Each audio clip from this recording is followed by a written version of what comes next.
Je me dis parfois que nous vivons des temps compliqués où les embrassades sont prohibées, où les gestes d'affection que nous pouvons nous prodiguer les uns les autres sont pas les bienvenus. Mais cela ne doit pas ralentir notre affection que nous portons les uns les autres. Alors, essayons de l'exprimer autrement, par nos yeux, par d'autres choses. Mais disons combien la communion entre nous est importante et combien cela compte dans l'Église. Je voulais dire ça en préambule. Ce n'est pas le but de la prédication, mais je voulais le dire. J'aimerais aussi remercier André pour le texte complémentaire qu'il a lu. C'est bien parce que c'est juste un éclairage sur ce qui va être dit maintenant, sur ce qui va suivre. Alors dans ces temps de l'Avent, vous savez qu'on parle d'avant, mais on pourrait parler aussi d'attente, des temps d'attente.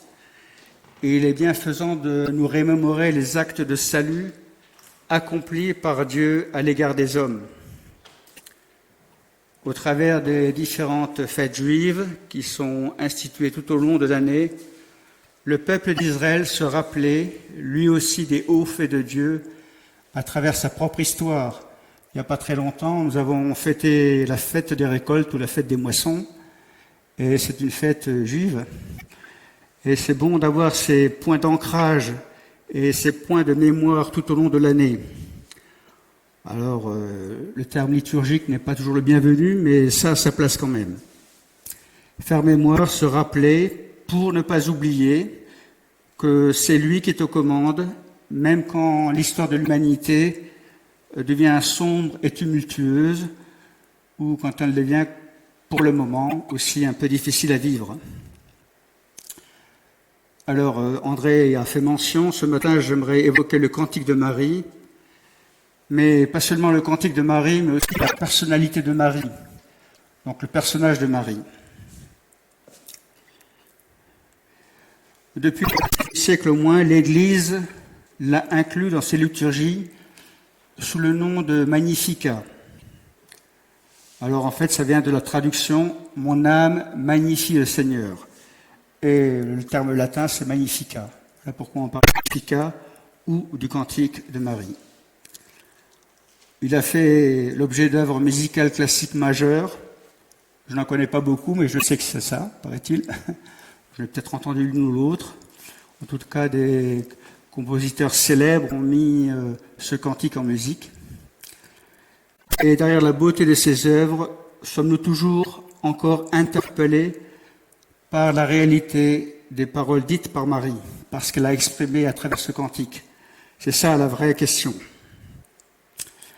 Je vous propose d'examiner le contexte qui précède ce cantique de Marie, auquel André a déjà fait extrêmement riche. Il a vécu tous les âges, du nourrisson jusqu'à l'âge adulte, puis après à la mort. Alors c'est vrai que nous connaissons très peu de la vie avant son ministère, mais il l'a vécu, il a appris un métier, etc. Il a été conçu par l'action du Saint-Esprit, né d'une femme vierge. Alors n'imaginons pas à quel point cette annonce a bouleversé le cœur de Marie. A-t-elle vraiment réalisé la portée historique de ce qui s'est déroulé par son intermédiaire? Et dans les faits, c'est rien de moins que l'irruption du royaume parmi les hommes. Puis l'accomplissement de nombreuses prophéties, un descendant du roi David dont le règne sera perpétuel. Et quelles conséquences pour sa propre vie, à elle personnellement. Elle est fiancée à Joseph, et cette annonce l'expose à la rupture de ses fiançailles, clairement. Alors nous savons que Joseph a pensé un moment à rompre secrètement avec elle. Alors je vous laisse imaginer quel a pu être le bouleversement de son cœur, car elle est enceinte et porteuse d'un enfant alors qu'elle n'est pas mariée. Par la suite, nous constatons lors du ministère de Jésus que les pharisiens ont insinué qu'il était un enfant illégitime. Donc il y avait une rumeur qui avait couru, qu'il était un enfant illégitime conçu hors mariage ou avant le mariage. Face à l'ange Gabriel, l'acceptation de Marie reste pleine et entière. Je suis la servante du Seigneur, que tout se passe pour moi comme tu l'as dit. Alors, je vous propose maintenant de lire ce cantique de Marie, qui se trouve dans Luc, chapitre 1, les versets 46 à 56. Excusez-moi.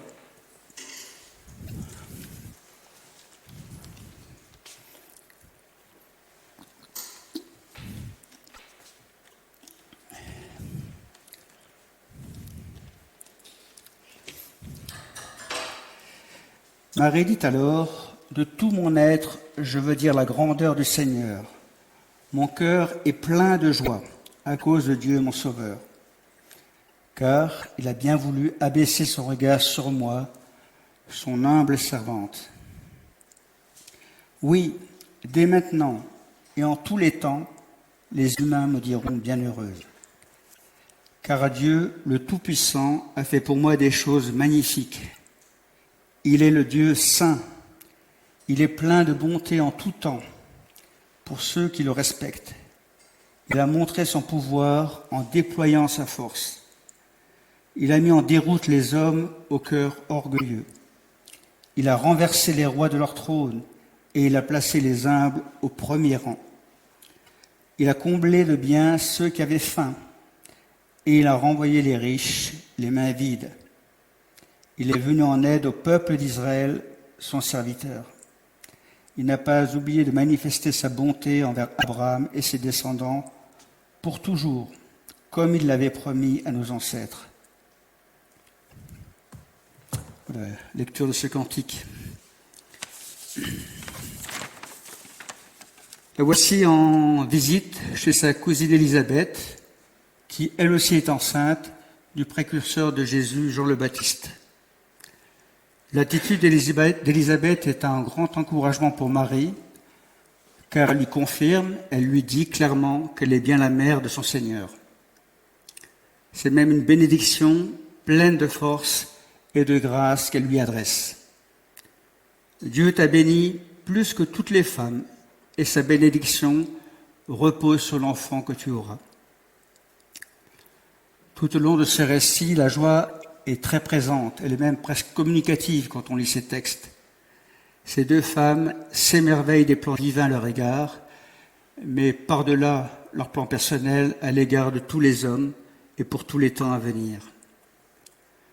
Les premiers versets du Magnificat de ce cantique relatent son expérience personnelle, ce qu'elle vit là et maintenant.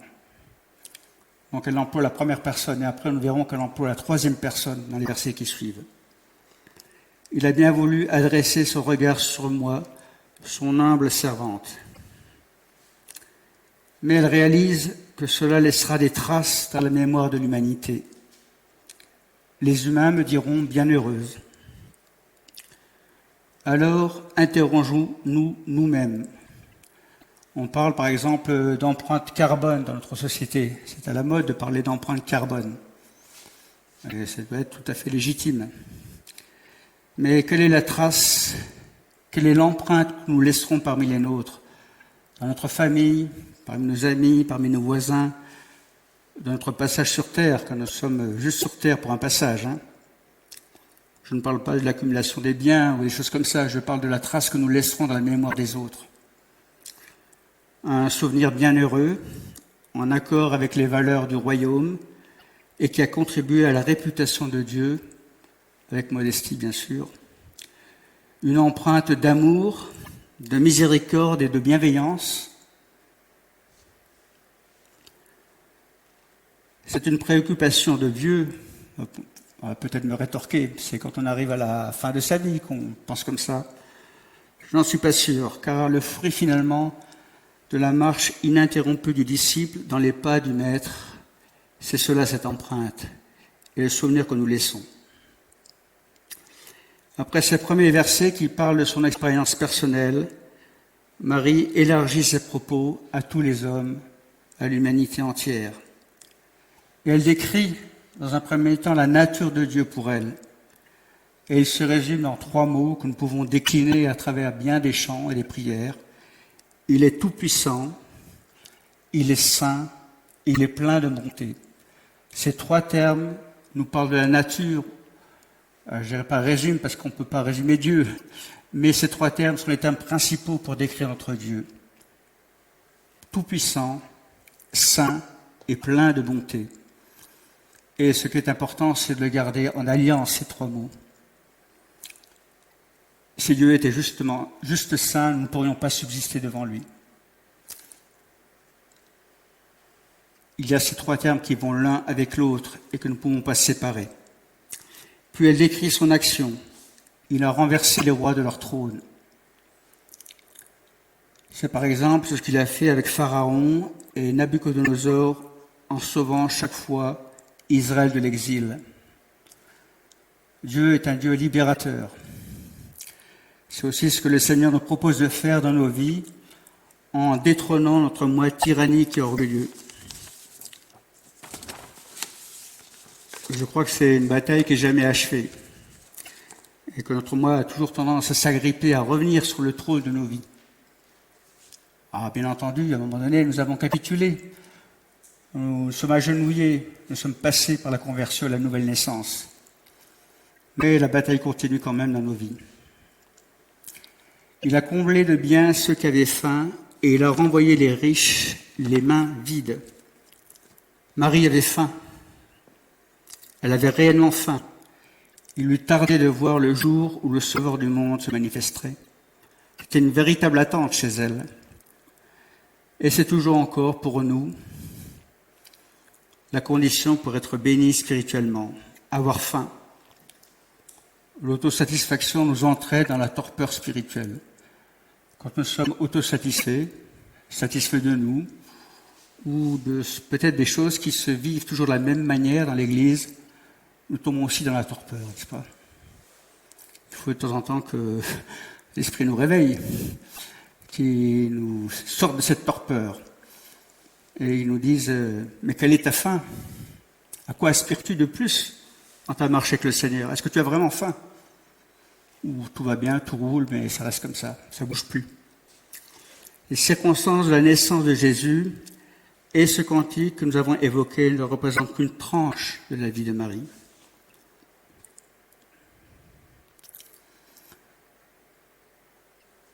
Comment a-t-elle par la suite réagi lors du ministère de son fils et un peu après?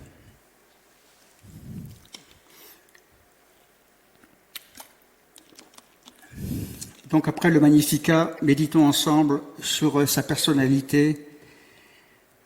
Qui est Marie? Un peu en feuilletant un peu les évangiles. Et je vous propose quelques points de repère sur sa vie. D'abord, nous retrouvons Jésus au temple. Donc ce sont des événements connus pour la plupart, je crois. Luc 2, versets 41 à 51.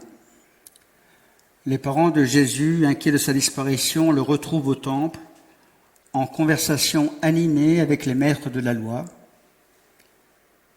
Ils trouvent Jésus d'une intelligence remarquable, ils posent les bonnes questions et ils sont stupéfaits par ses interventions. Par contre, les parents arrivent là et étonnés, ils lui font des reproches auxquels il répond en disant que les affaires de son père font partie de ses premières priorités. Alors bien sûr, ses parents étaient inquiets, ils étaient à sa recherche, depuis 2 jours au moins. Mais Jésus dit clairement qu'il a d'autres priorités que juste ses parents, ou juste la vie familiale. Joseph et Marie ne réalisent pas exactement de quelle nature est sa mission. Certes, quand elle a évoqué ce cantique et qu'elle a eu cette apparition de l'ange Gabriel, elle a compris que quelque chose l'a dépassée. Mais a-t-elle vraiment compris toute la mission de Jésus et toute l'envergure de sa venue sur la terre? Je n'en suis pas si sûr. Puis les noces de Cana, Jean chapitre 2, versets 1 à 10. Nous nous trouvons avec cette anecdote de vie plongée dans une fête de mariage. Alors, c'est super et tout, il y a la fête, et soudain, le couac. La provision de vin est épuisée. Ah oui, ça ne le fait pas dans un mariage quand même. Et la mère de Jésus, présente à cette fête, vient le trouver en toute hâte en lui demandant implicitement d'intervenir. Fais quelque chose, il n'y a plus de vin. Il répond positivement, puisqu'il va faire ce qu'il faut pour qu'il y ait du vin.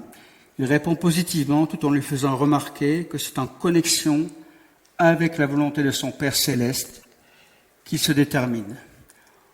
En d'autres termes, il dit qu'il ne reçoit que d'ordre de son Père céleste. C'est un peu ça qu'il dit. Et il prend clairement de la distance avec elle, ce jour-là. Jésus au temple, les noces de Cana, la mère et les frères de Jésus. Là, nous arrivons à Matthieu 12, les versets 46 à 50. Jésus enseigne la foule, et voici soudain que sa mère et ses frères cherchent à lui parler. Pour toute réponse, il désigne de la main ses disciples et dit « Voyez, ma mère et mes frères sont ici. Ma mère et mes frères sont ici. » Ça, c'est les termes de famille. Une nouvelle fois, il prend de la distance avec les liens familiaux. Dans le royaume qu'il inaugure, les équilibres dans les rapports humains sont modifiés. L'amour ne se cantonne pas seulement à la sphère familiale, privilégiée, mais il est élargi à la famille spirituelle et même à nos ennemis, dira Jésus. Aimez vos ennemis. J'aimerais juste faire une parenthèse et raconter une petite période de vie à Nadine et à moi. Quand en 1979 nous sommes venus nous installer sur la ferme, c'était un projet très fou, ambitieux, en tout cas qui avait du mal à se mettre en route. Je crois que nos parents respectifs voyaient cela de manière un peu étonnée, ou même, je dirais, pas du tout en accord avec ce que nous faisions. Par contre, l'Église ici nous a soutenus, nous a aidés, est intervenue concrètement. Alors, je ne citerai pas tous les cas, mais nous a soutenus concrètement pour mettre ce projet sur les pieds, pour aller de l'avant et construire quelque chose, alors que nous n'avions pas grand-chose. La famille spirituelle était là. Et quel soulagement et quel encouragement. Je voulais le dire parce que des fois, tout tourne autour de la famille. Mais la famille spirituelle a toute sa place et toute son importance. Alors je ne dis pas que par la suite, la famille, selon le sang, n'a pas bougé. Bien sûr, après, ils sont aussi partis dans le projet. Ils sont aussi allés de l'avant avec nous. Mais il y a eu quand même toute une période au début où c'était l'Église spirituelle qui a pris le relais et qui nous a aidés. Je vois René et Lydie, ils pourraient en raconter.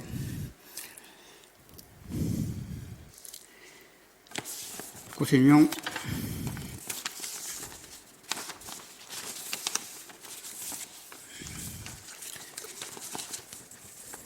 Puis nous arrivons à la crucifixion dans Jean chapitre 19, les versets 23-27.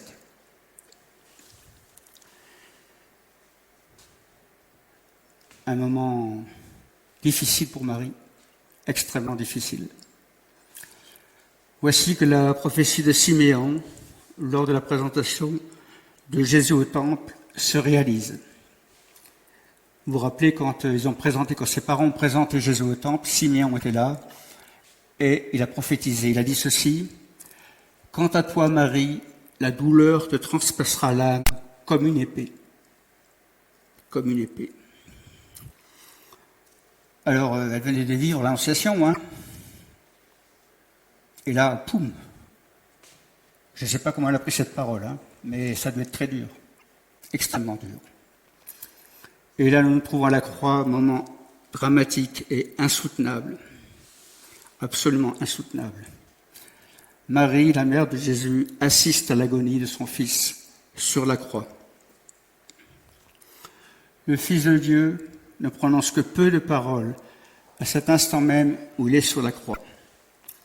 Mais l'une d'elles est pour sa mère et pour le disciple Jean auquel il la confie.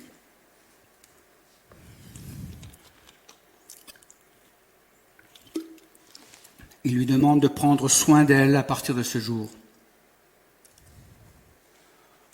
Jésus aimait sa mère et ses frères.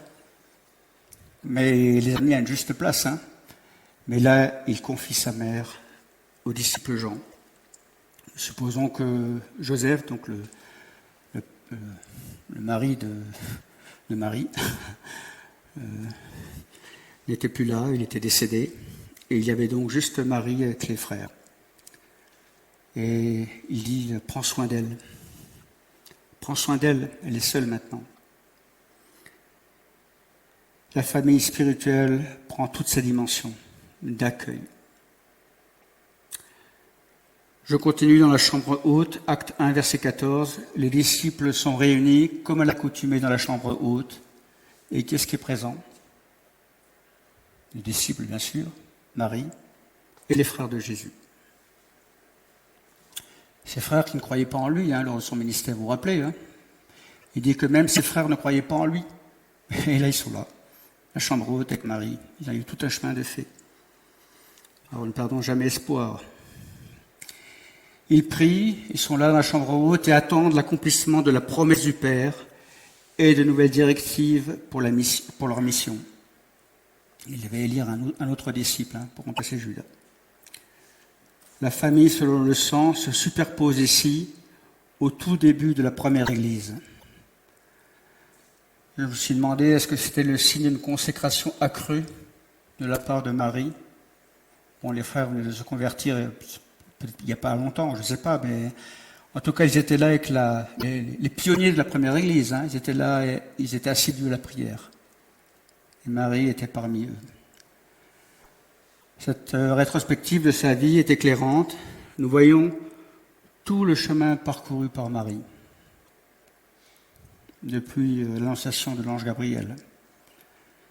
Marie a mûri et saisi une perception plus exacte du royaume inauguré par le Fils de l'homme. Elle n'a certainement pas tout compris dès le début.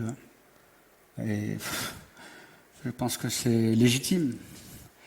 Il y a des choses qu'elle ne pouvait pas, qu'elle a perçues. Elle a été humble et docile et confiante en le Seigneur. Mais ça l'a dépassé quand même. Alors la conclusion, je vous propose de prendre les mots de quelqu'un d'autre pour conclure. Simone Paco, qui a écrit un livre « Ouvrir la porte à l'esprit ». Et à travers ces mots, elle exprime un peu l'annonciation, ou beaucoup l'annonciation, mais aussi ce que cela peut répercuter, engendrer dans nos vies. Alors je vous lis ce texte, qui n'est pas très long, rassurez-vous. Le passage de l'ange.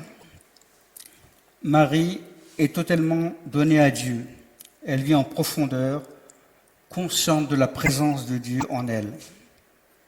C'est pourquoi, bien que troublée par cette vision inattendue, cachée, secrète, elle reconnaît le passage d'un envoyé du Très-Haut, la voix de l'Esprit en elle. Elle entend une salutation surprenante, un message imprévisible qui ne saurait venir d'elle-même. Elle ne le laisse pas passer. Elle s'y arrête. Elle pressente qu'elle vit là quelque chose d'essentiel. Elle reste totalement ouverte, questionne cependant, comme tout humain le ferait, mais ne pose aucune résistance. Elle sait qu'elle ne se trompe pas, que ce qui lui est annoncé là vient bien de Dieu. Elle est à l'opposé du comportement d'Ève, qui a ouvert la porte de son cœur au trompeur, au diviseur, au serpent. Ève a perdu son axe, son orient. Elle s'est coupée de sa source. Marie, tout en silence, en écoute, discerne. Qui la visite? Elle va cheminer pas à pas sur la route inconnue qui lui est proposée, confiante, pacifiée par la certitude que l'Esprit créateur accomplira en elle, d'une manière qu'elle ignore, ce qui lui est annoncé. Elle entre dans l'assurance que la puissance du Très-Haut la prendra sous son ombre. J'aimerais juste encore vous raconter une anecdote. Nous ne voyons pas toujours des anges. Le Seigneur ne parle pas toujours par des anges, on aimerait bien. Ce n'est pas toujours le cas. Par contre, son esprit nous parle. Et il nous envoie parfois des impulsions, des pensées qui viennent de lui. Et soit nous mettons des résistances, soit nous accueillons la pulsion de l'esprit. Cette semaine, il y avait de la neige, et nous avons décidé de rentrer 5 ou 4 génisses, je ne sais plus. Ouais, il y en a 4. 4 génisses de leur parc, qui est un parc lointain de la maison. D'habitude, nous les entraînons avec un seau de graines, parce qu'il faut marcher de ce parc-là jusqu'à chez nous, ça fait une trotte. Or, elles viennent en bétaillère, donc il faut qu'elles retrouvent le chemin, en suivant quelqu'un avec un seau, etc., etc. C'est pas évident. Nicolas était devant avec le seau, elles suivent le seau, et tout à coup, au moment de franchir la clôture, donc on ouvre la porte bien entendu, elles s'arrêtent toujours là où il y a le chemin, elles ne veulent pas franchir le chemin. Elles matérialisent tellement la limite qu'elles ne veulent plus la franchir, même s'il n'y en a plus. Voilà. Elles font un tour, elles reviennent en arrière, on les rabat, on est à plusieurs, rien n'y fait. Et tout à coup, je me suis rappelé, ou l'esprit m'a rappelé plutôt, il m'a dit, mais attends, tu as déjà vécu ce genre de situation. Tu as déjà vécu la main de Dieu qui a guidé ces animaux vers l'étable. Je dis, oui, c'est vrai, Seigneur, merci de me rappeler cela. J'ai dit, ma prière était à ce moment-là, Seigneur, parle-leur. Tu sais parler aux animaux, tu sais parler aux hommes, pourquoi pas aux animaux? Parle-leur. Montre-leur le chemin, apaise leur peur, parce qu'elles sont peur, c'est tout. Nous refaisons un tour dans le parc, elles arrivent à la porte. Elles marquent comme d'habitude un temps d'arrêt, et tout à coup, je ne sais pas pourquoi, elles franchissent la porte. Alors je me suis dit, merci Seigneur de me rappeler cela. Nous oublions tellement vite ce que le Seigneur fait pour nous. Prions.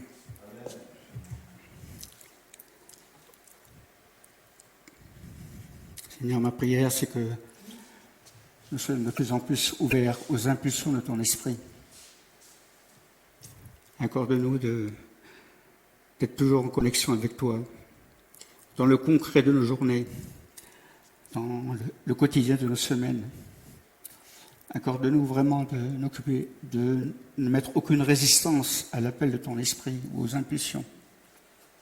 Et puis rappelle-nous toutes les fois où tu nous as délivrés, où tu nous as sortis de la difficulté, de pays de servitude, car parfois nous sommes aussi de nouveau en pays de servitude, en exil. Tu es le libérateur, tu veux nous libérer, tu veux nous mettre sur un chemin proche de ton cœur, Seigneur. Amen.